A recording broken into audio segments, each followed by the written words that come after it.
You ask Tiger to solve. This deals with linear equations with one unknown. The final result is x equals -1/16. Let's solve it step by step.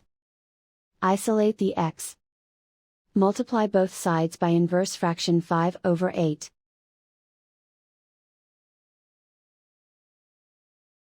Group like terms. Multiply the coefficients. Simplify the fraction.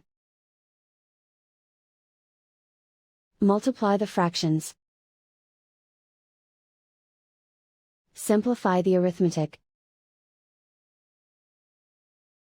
And so the final result is x equals -1/16.